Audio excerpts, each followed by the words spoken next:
เออน้องเลยเปิดภาพมานี่มาอยู่ที่สวนเบาโหเด้อพ่อแม่พี่น้องเนาะอยู่เทิงแล้วบาทนี่โอ้มันจะล่มน้องเอ้ยอยู่นี่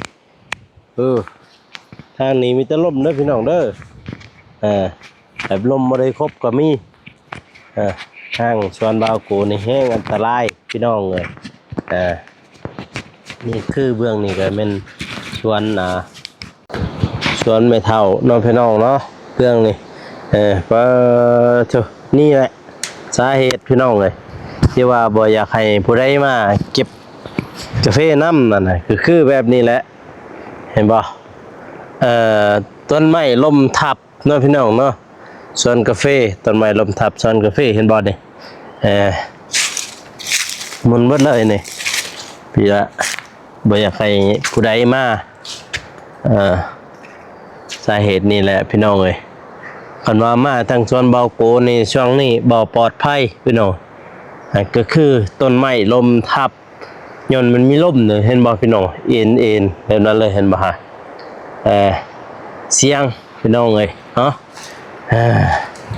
เสียงเด้ถ้ามาทางนี้เสียงแห้ง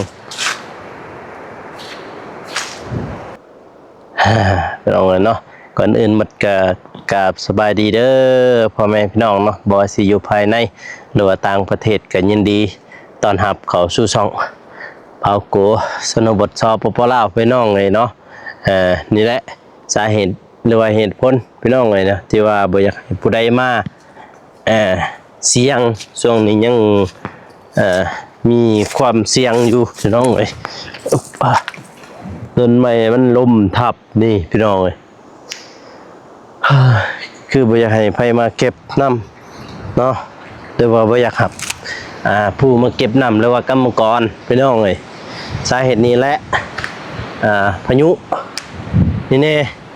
มีลมนี่แน่พี่น้องเลยเห็นบ่ฮะนี่แหละต้นไม้ล้มทับนี่เห็นบ่นี่สวนนาซาวเด้อพี่น้องเด้อเห็นบ่ผู้คุณโอ้พูนชวนเบาโกอยู่พูนพี่น้องจุดเชียงแดงนั่นแม่ละนี่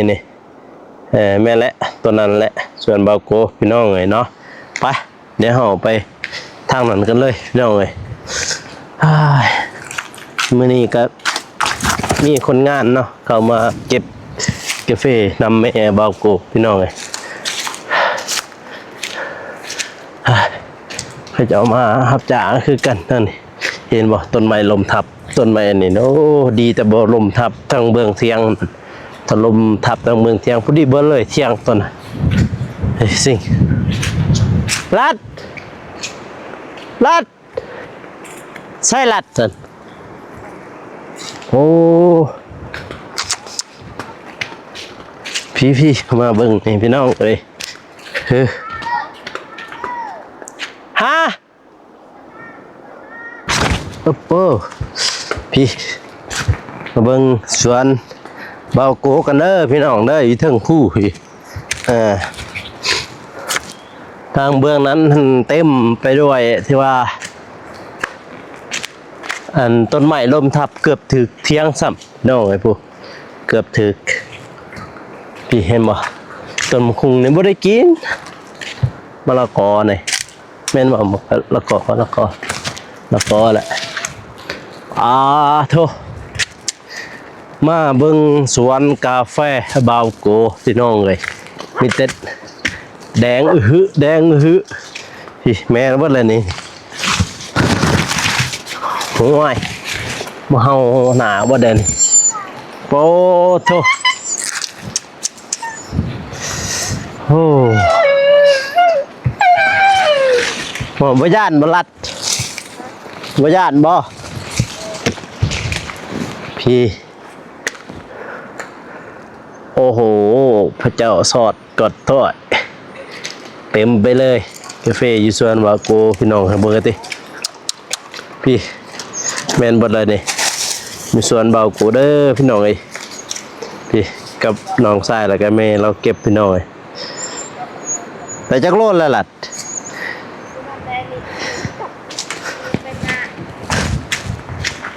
เพชรนั้นได้สิงไปน่ะ ไฟแบก แบกแต่ตัวดีขึ้นมา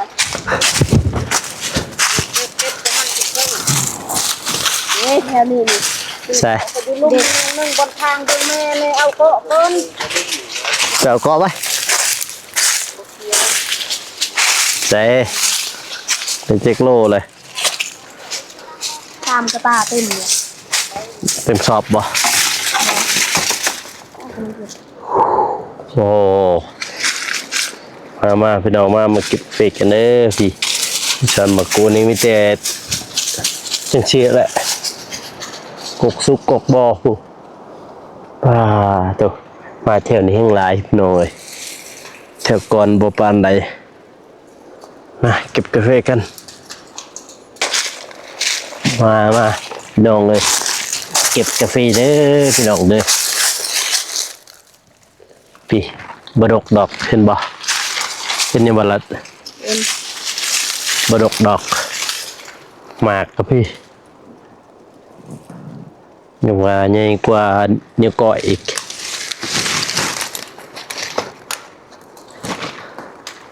เป็นกันเองพี่น้องเลย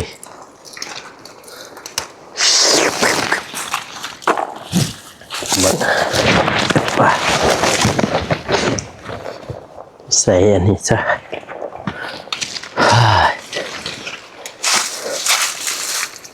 มาเก็บกาแฟกันพี่น้องเอ้ยกระต่ายให้ไงบันนี่กระตาที่3แล้วนี่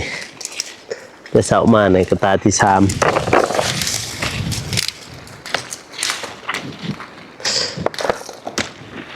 กระตาหนึ่ง20 กิโล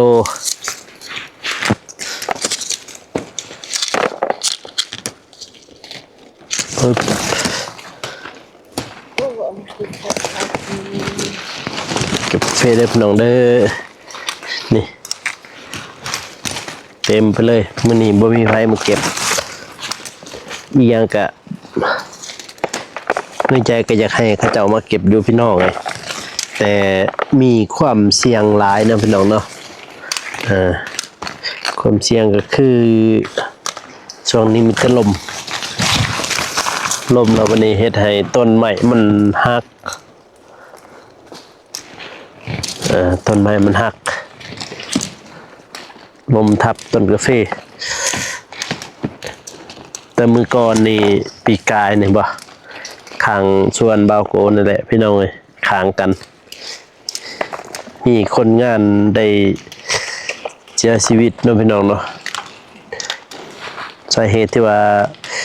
ต้นไม้ลมทับนี่แหละ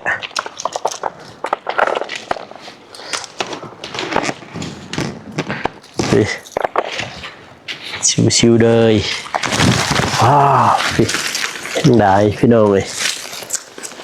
มีชุดที่2แล้วรัดนะเคยเก็บมา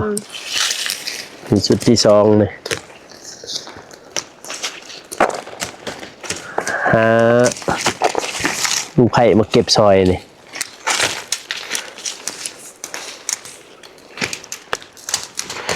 ว้าว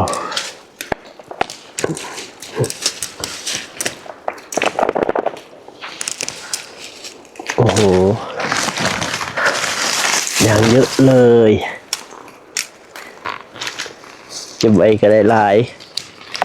เก็บสาก็ได้น้อยโอ้โห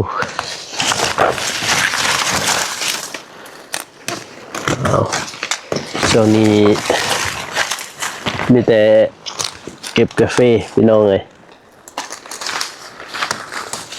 คนที่ได้ของสาวสวนก็คือเก็บกาแฟ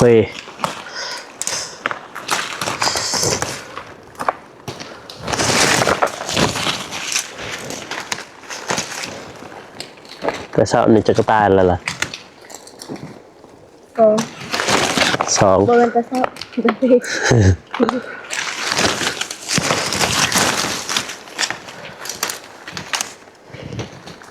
เป็นมือที่2แล้วเด้อพี่น้องเด้อพี่บ่าวโกบาบน้ำนี่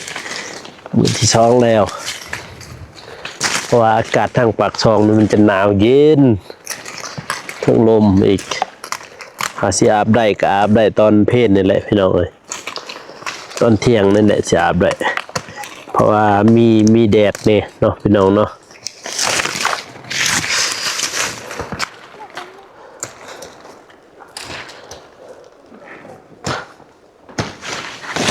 พอมีแดดนี่คันว่าบ่มีแดดทันบ่กล้าคือกันสีแดงๆหัน13องศาต่ำสุดเป็น12ทางบ้านเบาโกสูงสุดเป็น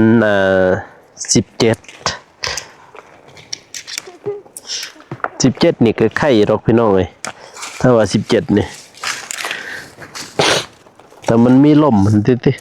ๆมีลมพัดมานำเลยน้ำก็เย็นบัดนี่เฮ็ดให้บ่อยากอาบน้ำแล้วผู้ใดอาบน้ำก็ดีใจนำเขาว่าจักแม่นบ่ได้พี่น้องเด้แต่เขาว่าผู้ใดอาบน้ำมันเขาว่าบ่รักษาสุขภาพตัวมันหนาวผู้ใดบ่อาบน้ำมันผู้นั้นแหละรักษาสุขภาพก็คือบ่ปะทะกับน้ำมันเย็นหั่นนะเบิ่งเฮาฮะเบิ่งนี่บ่เจ็บเลยยังอยู่เด้อ โอ้ยเก็บมาแต่ดมพุ่นน่ะเขาจะเก็บมา บ่มีนะ มื้อนี้มีแต่คาบแรงนี่แหละไข่แน่ลมบ่แห้งปานใดกาบเสาเนาะโอ้ย ได้เลย บ่อยากสิเว้าเลยลมนั่นก็ได้ ว่าเขาจะให้เบิ่งคนก็เจ็บจุดเลยแท้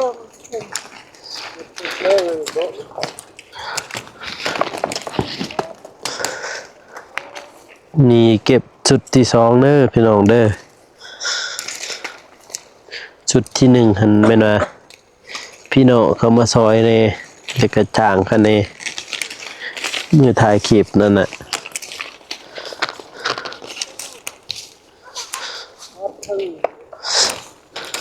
เขาเพิ่งมีคนอ่อนสิเพิ่น อิ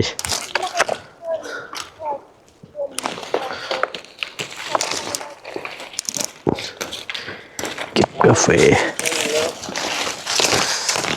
ฟที่สวนเบาโกพี่น้องเอ้ย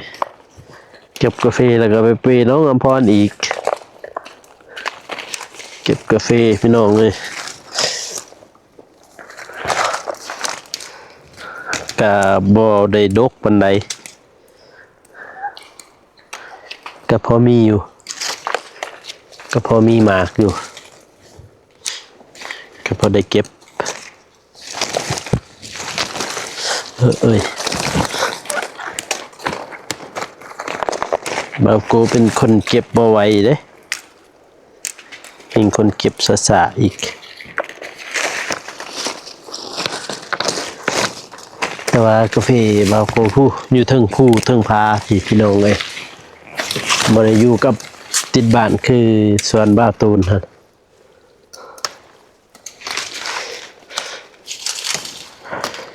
โอ้ยแต่หมากใหญ่ได้ทางปากซองนี่พี่น้องเอ้ย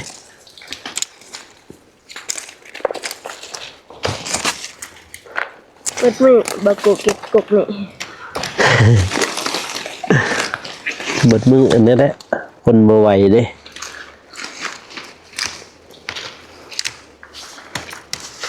แต่จังได๋สิเก็บให้มันใบบ่ลัด ลูกแล้วลูกต่อ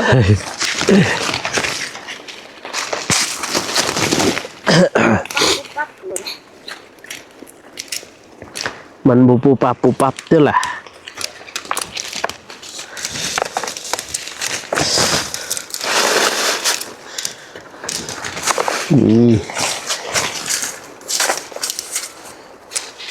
เก็บใบพวกกระยันแนงมันหลุดเสียดายพี่มาเมืองถึงนี่ไป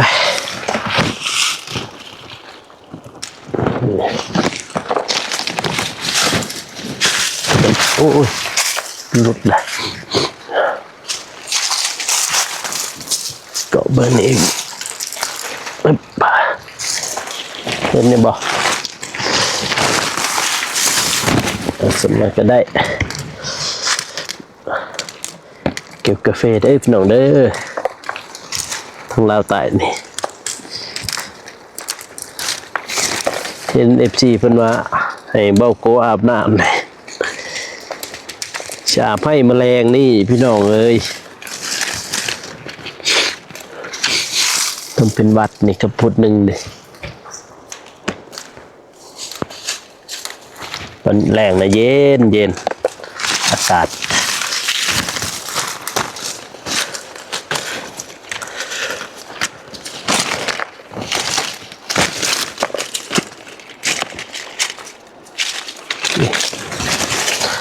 เบิ้งจะไปทางนั้นหยุดอีกเลยโอ้ยนี่เกาะมันเลย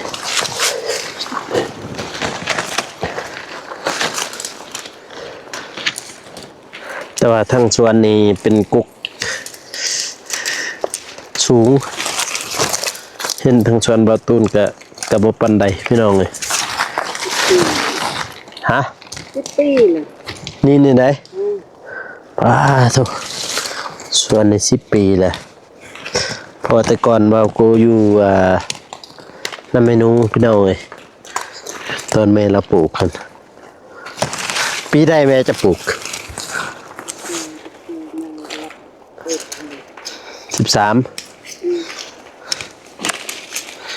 10 กว่าปีเลย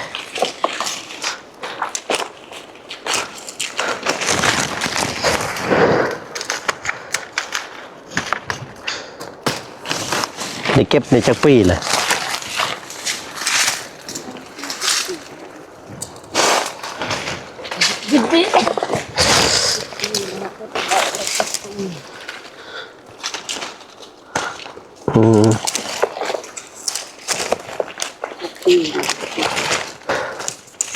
เพราะว่าในมือก่อนเนี่ยพี่น้องเลยปีก่อนเนี่ยบ่าวโกไปอยู่ท่าแตงลำปะปีจึงมันใหญ่ในปีกายนี้พี่น้อง2024นี่ใหญ่มานี่ใหญ่มาอยู่บ้านนะไปอยู่แต่ปี2013พุ่นเลยอย่างนี้น้อยเลยเฮียนประถมอยู่เลยไปอยู่น้ำเพิ่นไปเป็นลูกบุญธรรมเพิ่นพอเพิ่นมีแต่ลูกชายคนหนึ่งลูกสาว2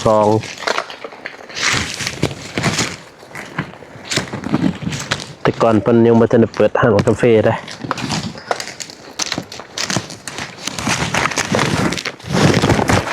ขายเครื่องธรรมดา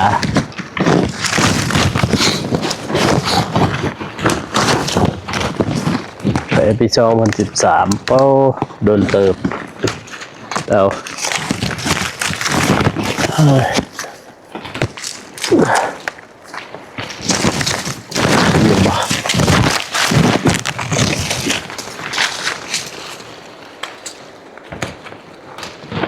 จนว่าเมียป่าเพิ่นสิแต่งเอาเมียให้แต่ว่าบ่าวกูบ่าวท่านอยากได้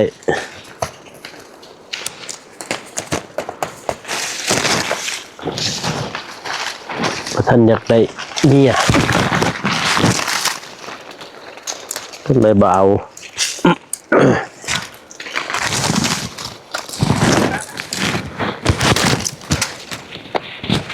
คันเอาเมียในปีนั้นเรียบร้อยแล้วหมดแล้วอนาคตนี่พี่น้องสิบ่ได้เห็นนะบ่ได้ฮู้จักดอกไปเบิ่งลุมเพิ่นไป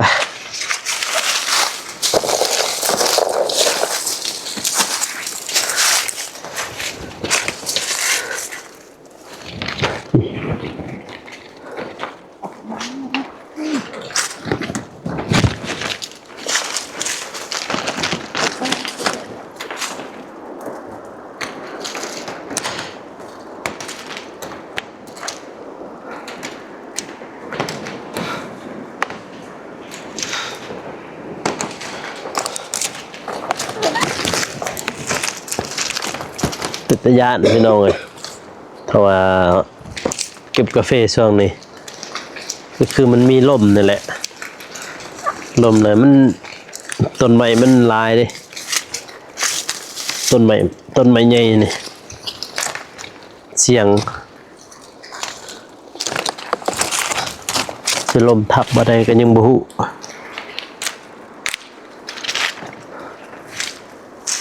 ไปหยุดก่อนโอ้มาผู้ใดอยากมาเก็บกาแฟนั่นน่ะนี่กาแฟบอกว่าหลายดอกครับสำนี้แหละ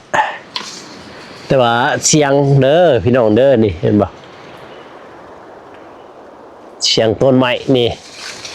เอ็นซ้ายเอ็นขวาอยู่เลยนี่จักสิลงมาบ่ได้ก็ยังบ่ฮู้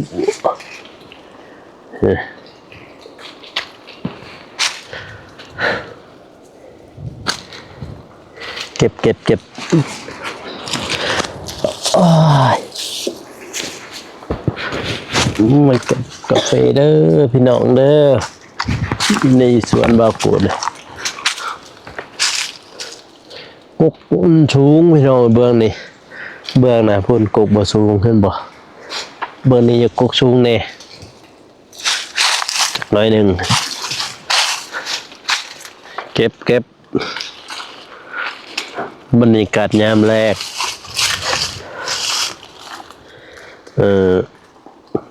ประมาณ3 โมงบ่าย 3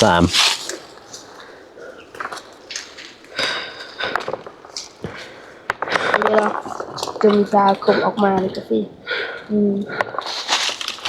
เก็บหา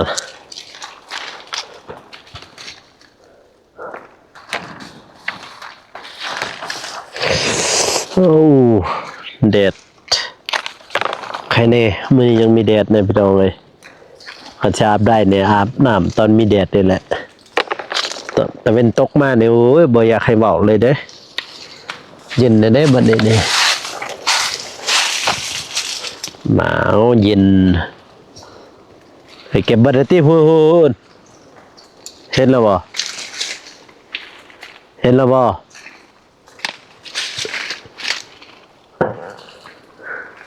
บอกลนมุขียากเก็บน้ำเลยเสียดายได้สิจักลูกไผ่ไปอยู่ใส่อะไรเนาะมันรัดเนาะจะมาเก็บกาแฟซอยนี่จองวะ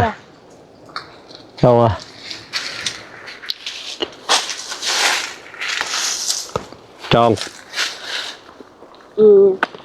งตีเอาตีก่อนที่จองตัวนี้นี่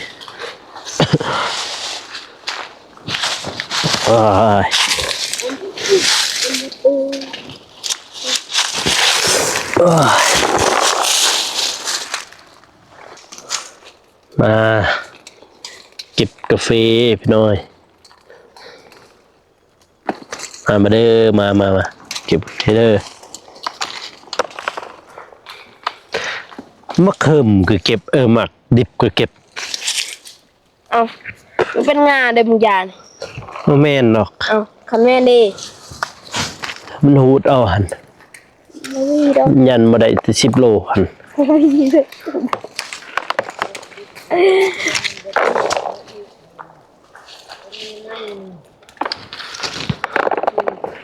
สิเก็บหมักดิบมัน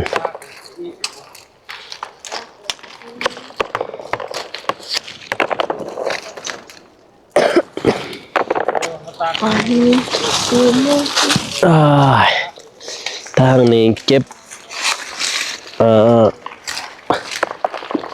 เก็บสูกแดวเก็บแล้วก็ไปตากคณะพี่น้องเนาะ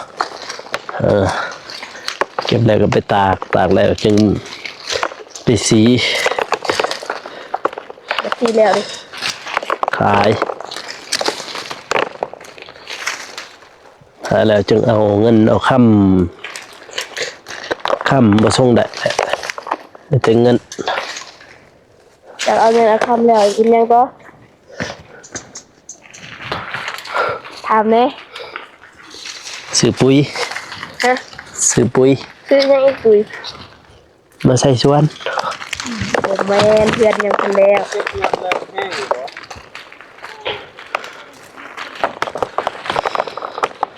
ได้เงินเลยก็เฮ็ดเทือน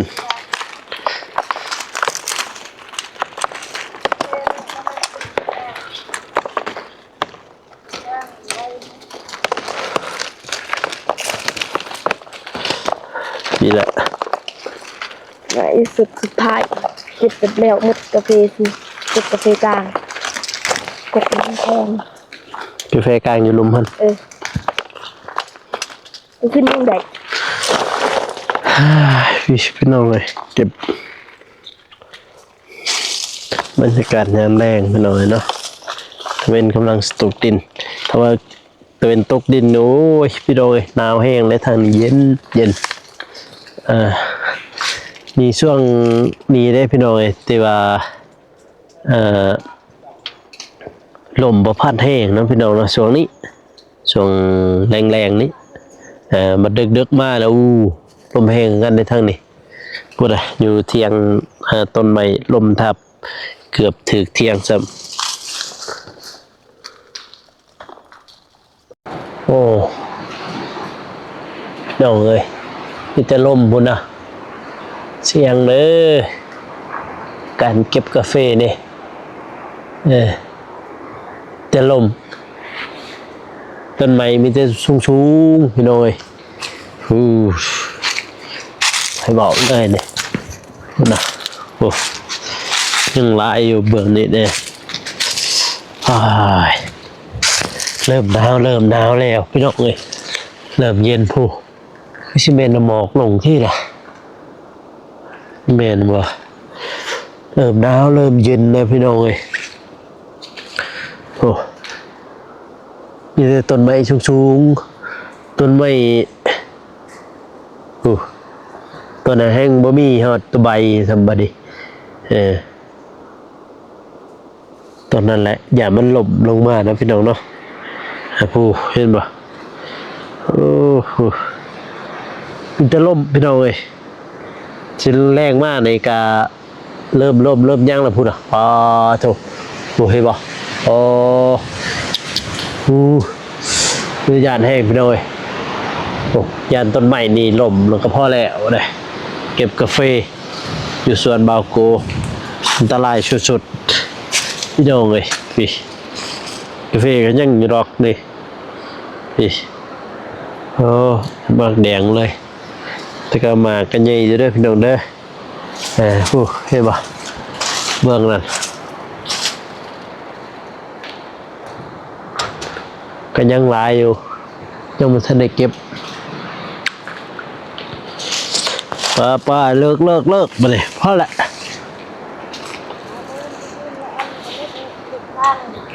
เดี๋ยวมาเล่าให้โลกก็เดี๋ยวรับน้องจะดูนะ มาเช้า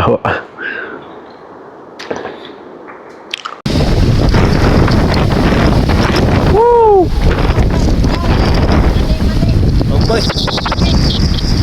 จะนอนปะจะตกจะไปไหน มะนาวใส่บ่ได้ว่าอยากอาบน้ำอาบโลดเด้อพี่น้องเด้อแบบนี้นี่พี่โอ้โคตรหนาวเลยนี่ใครอยากว่าอยากอาบน้ำเบิ่งเอาบรรยากาศยามแรงหน่อยไปเอาจะมารถจะต้องมีไปเมื่อป้ามาเท่าอยู่คนเดียวนี่เบิ่งเอาพี่น้องเลยยามแรงนี่ตัวนี่แหละต้นไม้ที่ว่ามันหล่มทับนั่นพี่น้องเลยนี่เสียงพี่น้องมาเก็บกาแฟอยู่นี่เสียงส่วนบาวโกนี่เสียงแห้งเสียงแบบว่าพี่แหละเห็นคือเห็นจากสี่แหละต้นไม้ล้มทับนี่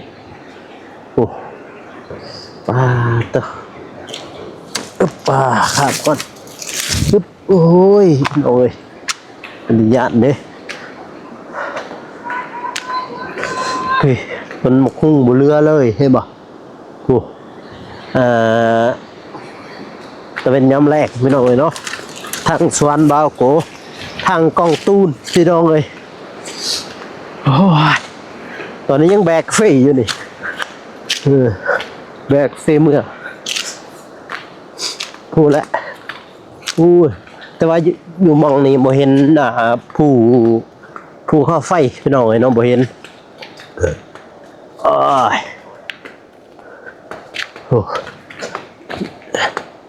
ไปเดินทางเมื่อพี่น้องเลยตอนนี้ยังแบกกาแฟพี่เห็นบ่แบกกาแฟเมื่อพี่น้องเลยโอ้ยมาธรรมดาได้นี่แบกกาแฟเมื่อเฮือนหมดแล้วปอดเที่ยงหน้าเห็นบ่ล่มโอ้บ่อยากให้บอกเลยช่างนี่ถึงจะล่มพี่น้องเลยเสียงเนาะพี่น้องเนาะในการเก็บกาแฟนี่เสียงแห้งเพราะว่าลมพัดนี่เฮ็ดให้ต้นไม้ล่มเนาะยันถือคนในพี่น้องเอ้ยแต่ปีกายนี่มีคนหนึ่งเนาะพี่น้องเนาะขางชวนบ่าวโกนี่แหละเพิ่นว่าเก็บกาแฟมารับจ้างเก็บกาแฟพอดีต้นไม้ล้มทับไปถึกเพิ่นพอดีเสียชีวิตพี่น้องเอ้ยมาโอ้พี่น้องเอ้ยเย็นแห้งนี่ดิโธ่เห็นบ่สวนถึงพี่น้องเอ้ยเป็นน้อยๆเด้ผู้อีถึงสวนบ่าวโกเป็นน้อยๆพี่น้องโตดอกบัวตองยามแรงอากาศก็เย็นพี่น้องอากาศเย็นแห้งทางนี้พี่น้องเนาะเป็นน้อยๆเลยอาบน้ำบ่ได้พี่น้องเอ้ยมื้อแรงนี่มือเปื้อนจังซี่นะอาบน้ำบ่ได้คันบ่ได้อาบน้ำขอโทษขออภัยอีกเด้อพี่น้องเด้อเบิ่งอากาศทางบ้านบ่าวโกพี่น้องมันน้อยๆเย็นแห้งนี่ตะลมเห็นบ่เบิ่งกกตะเว้นเห็นบ่สายไปสายมาพุ่นเที่ยงหน้าก็สิไปแล้วนั่นน่ะเอาเฮ็ดบัดนี้เที่ยงหน้าน่ะมีตะลมพี่น้องเอ้ยเนาะมีอีกหนาวปูแล้วบ้านเบิ่งบุญแล้วแต่ว่าเฮาอยู่มองนี่มันลุบแล้วพี่น้องเอ้ยเนาะคันบ่ลุบก็สิเห็นภูเขาไฟในเมืองปากซองพี่น้องเอ้ยเนาะถ้าผู้ใดอยากเบิ่งภูเขาไฟเมืองปากซองก็สามารถเบิ่งในการไลฟ์สดของบ่าวโกเด้อพี่น้องเด้อ